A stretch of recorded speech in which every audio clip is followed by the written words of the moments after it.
the Turkish ulama have started accepting that Jesus alayhi salam had died. But they say that there is no mention of Imam Mahdi in the Holy Quran. How can we prove to them that the belief of the appearance of Imam Mahdi alayhi salam is based on the Quranic teaching? On this question I have already spoken many times, perhaps in this Liqam al-Arab as well. But these questions come up again and again, and perhaps I should answer you again, but I'll try to be brief. There are two aspects of this question which have to be fully understood before I begin to answer this question. They have begun to believe in the death of Jesus Christ, correct? And what has happened because of that? The hope of revival is gone overboard. Even if they have accepted the death of Jesus Christ, the question is, why was his life important to them? It was important to them because Ahmad sallallahu alayhi wa sallam repeatedly told the Ummah that when they will be in a very bad state, it will be the descent of Jesus which will save them from utter ruin and destruction, and he would come to breathe a new life into the Ummah. There's not only one purpose of the advent of Jesus, peace be upon him. The second purpose which is mentioned is that he would fight the Christian world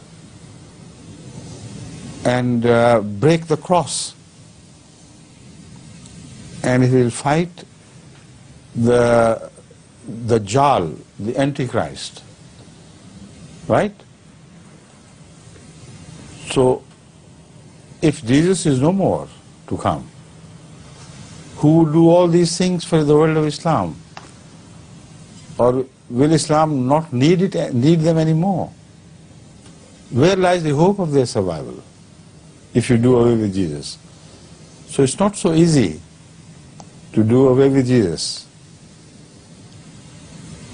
But they want to do away with everything.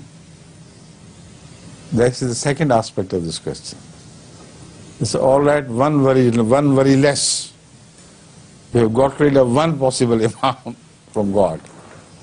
Now let's do away with the second one too. That is Imam Mahdi. And they say we do not find any mention of Imam Mahdi in the entire Holy Quran.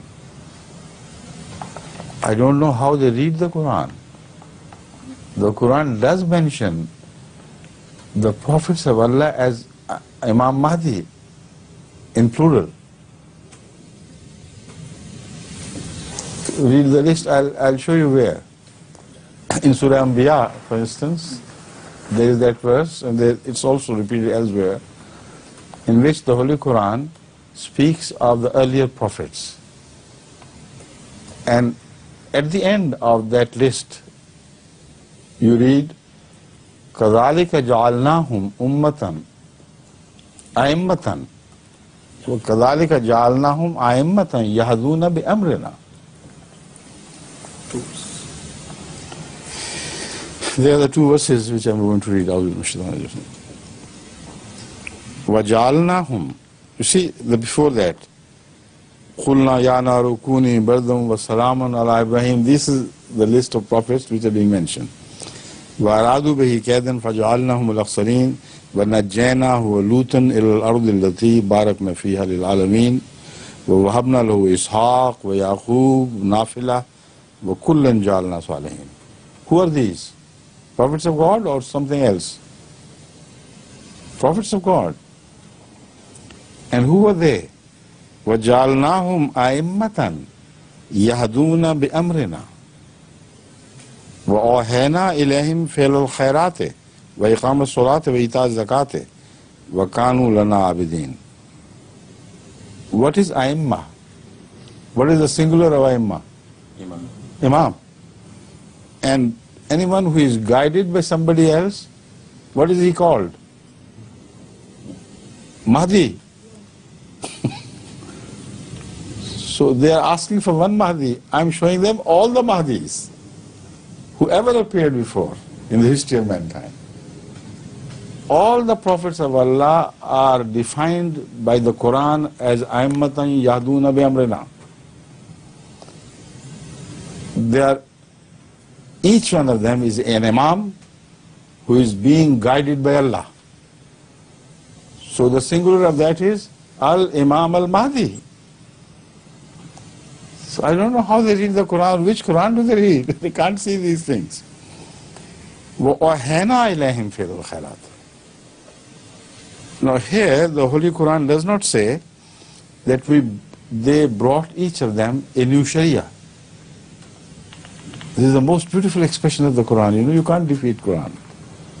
It says, وَأَوْحَيْنَا إِلَيْهِمْ فِي الْخَيْرَاتِ وَإِقَامَ الصَّلَاةِ وَإِيتَاءَ الزَّكَاةِ. And this is the purpose of all religions. Whether a prophet brought a new law or did not bring, he always did this.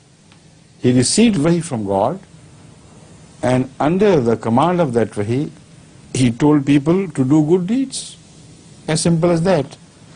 And to believe in, to iqam salat, to perform the salat, and with all its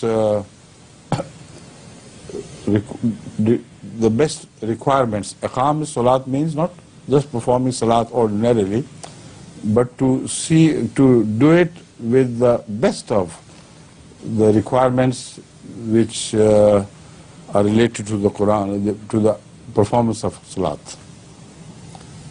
The best requirements which are expected to be fulfilled when you say the salat.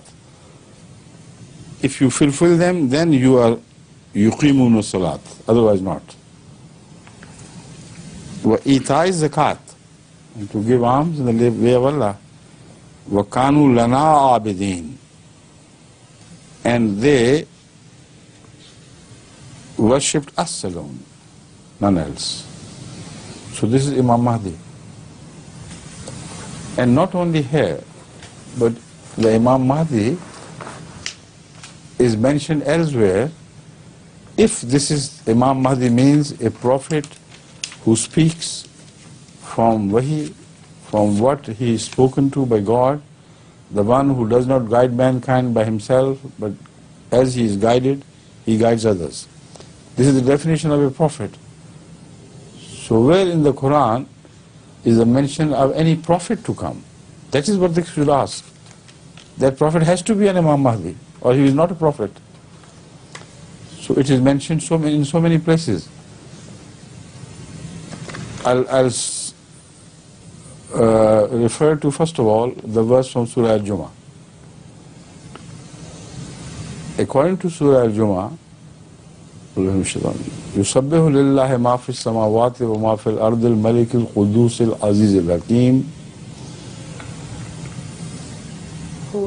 هُوَ الَّذِي بَعَثَ فِي الْأُمِّيِّينَ رَسُولًا مِنْهُمْ يَتْلُو عَلَيْهِمْ آيَاتِهِ وَيُزَكِّيهِمْ وَيُعَلِّمُهُمُ الْكِتَابَ وَالْحِكْمَةَ وَإِنْ كَانُوا مِنْ قَبْلُ لَفِي ضَلَالٍ مُبِينٍ. The verse is complete. What does it mean? The Holy Quran has raised from among the illiterate people, ignorant people, a prophet who belonged to them earlier. But by virtue of wahi, he is so completely changed that who did not know himself anything has become the teacher of the whole world. يُعَلِّمُهُ الْكِتَابَ وَالْحِكْمَةَ. He receives guidance from Allah, that is, he is becoming Mahdi, the chief of all the Mahdis. He receives guidance from Allah and passes it on to them.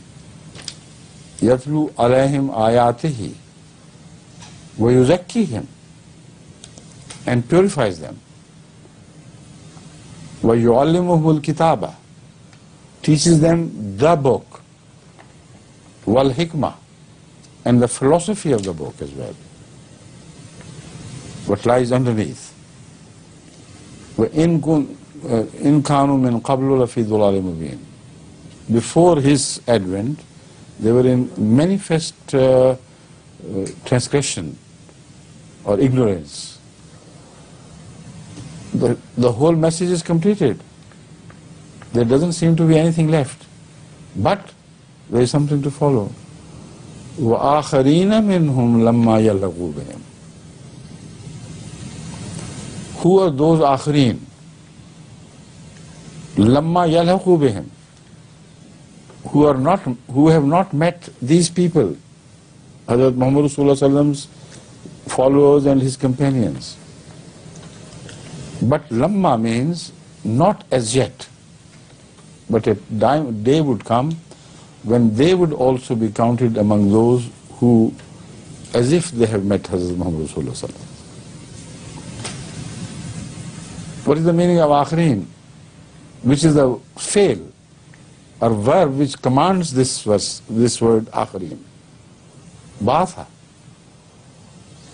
There is no other verb mentioned in the whole surah, in the whole preceding verse. Can you find any? Ba'atha fil ummiyyin rasulan. There is just one verb, ba'atha. It also applies wa akharina minhum lamma yalhaqu bihim. Ba'atha to the same Rasul Muhammad Sallallahu Alaihi Wasallam. Only the people are changed. So this means a repetition of Muhammad Sallallahu Alaihi Wasallam. It can't mean anything else. You see, this is something which you must understand very clearly. Ba'atha fil ummiyina rasulan. It is a Rasul who is being raised.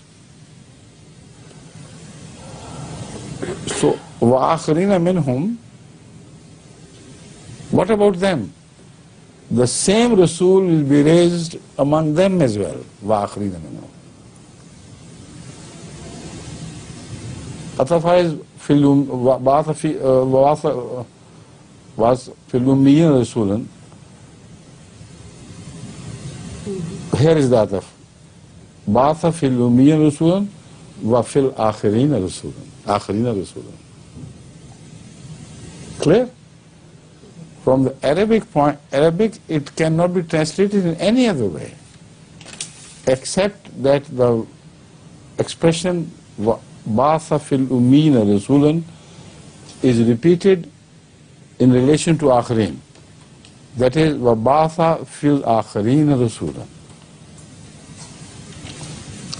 Lamma yalhaqu bihim. Those akhirin who have not as yet met Hazrat Muhammad Sallallahu Alaihi Wasallam, or these people, earlier people. So it is not just a question of any prophet being raised again. The Holy Quran specifically speaks of the second advent of Hazrat Muhammad Rasulullah Sallallahu Alaihi Wasallam himself. So how would they run away from it? And what follows further clarifies this point. وَآخَرِينَ مِنْهُمْ لَمَّا يَلْحَقُوا بِهِمْ وَهُوَ الْعَزِيزُ الْحَكِيمُ ذَلِكَ فَضْلُ اللَّهِ يُؤْتِيهِ مَن يَشَاءُ وَاللَّهُ ذُو الْفَضْلِ الْعَظِيمِ. Which means that don't think Muhammad Rasulullah himself would come.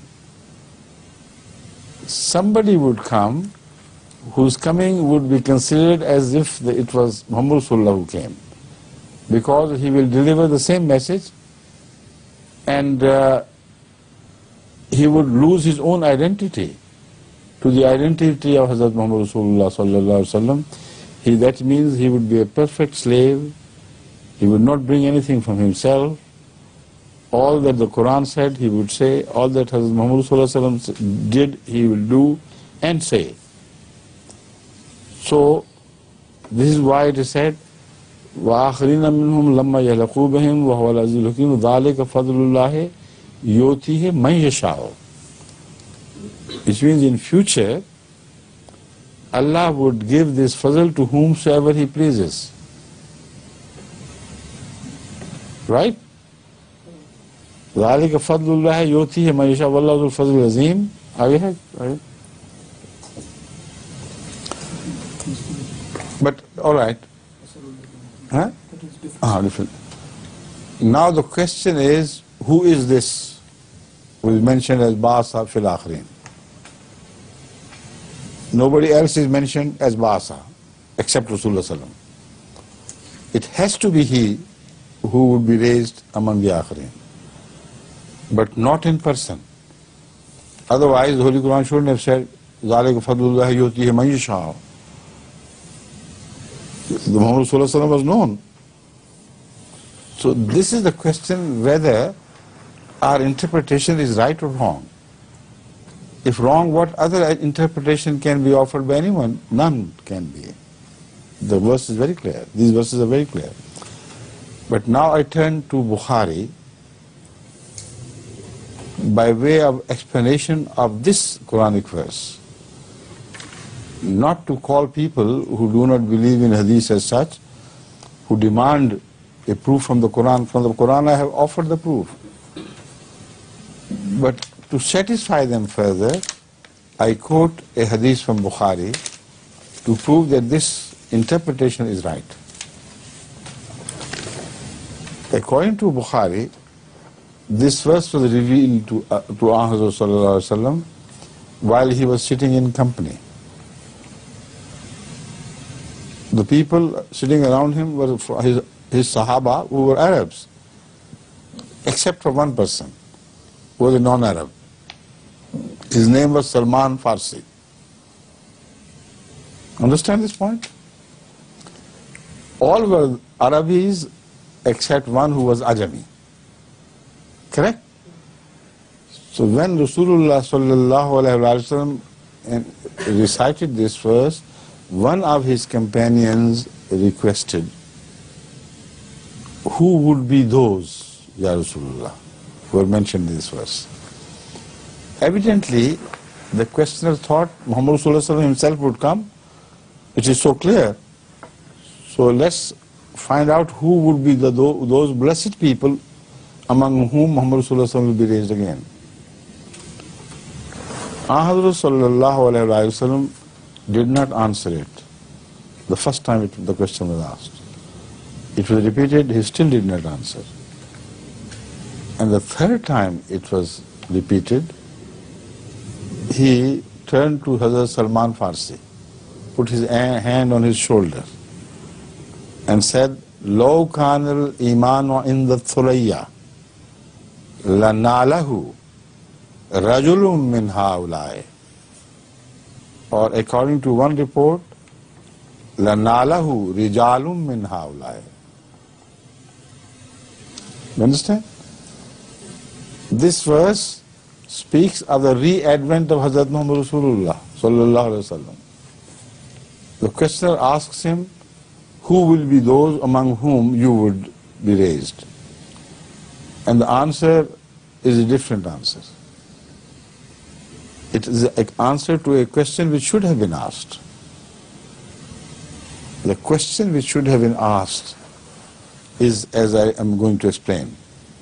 First of all, people should have inquired from Hazrat Muhammad sallallahu alaihi wasallam, you have come as the last messenger of God, perfect in everything. So will you yourself be sent again? And why? Will Quran change? If it does not change, what is the purpose of sending you again? And if it is you, will you be born again? Or you will descend from heaven, the other heavenly astral body which God would give you, will you come in that body again? So these should have been the questions. Why should there be any need for it? Who should come, you or somebody in your name? Ahmad sallallahu alaihi wasallam answered all these questions. First of all, he turned to Salman Farsi, the only Ajami. He said, this time he is going to come from Ajam, not from among the Arabs. ذَلِكَ فَضْلُ اللَّهِ يُؤْتِيهِ مَن يَشَاءُ وَاللَّهُ ذُو الْفَضْلِ الْعَظِيمِ. One question is answered. The second, why? Because Lo Khanal Imano in the Thuraya. Despite my being the last final prophet of law, the people would have turned away from Islam. They would have turned away from Islam so much so that they are described by Anadu sallallahu alaihi wasallam as if the faith had left the earth and gone to abide in Pleiades, in Suraya.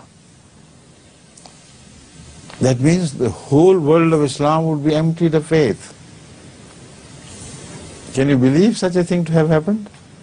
But this is what Rasulullah sallallahu alaihi wasallam said. Apparently they would all be Muslims, but the faith would practically leave them. So who would bring that faith back? Min haulai. Salman Farsi, not his progeny, but people from him, from among those from where he belongs. Min haulai does not mean necessarily his children. It means from among the people to whom he belongs, min haulai. So, has not the question of Imam Mahdi being mentioned in the Quran fully answered? First of all, I spoke of those verses which declared all prophets of Allah as Aimma, al-Aimma, Yahduna bi amrina, according to God, or Yahduna bi amrillah. These are the Aimma who are mentioned, these are the prophets who are mentioned as Aimma. Secondly, will such a prophet come in Islam again? Is that also mentioned in the Quran? I have quoted Surah Jumu'ah. And the translation or explanation is given by Muhammad Rasulullah himself. What more would they require? This means that somebody would come. This time he will not be an Arab. This time he would be from among the non-Arabs.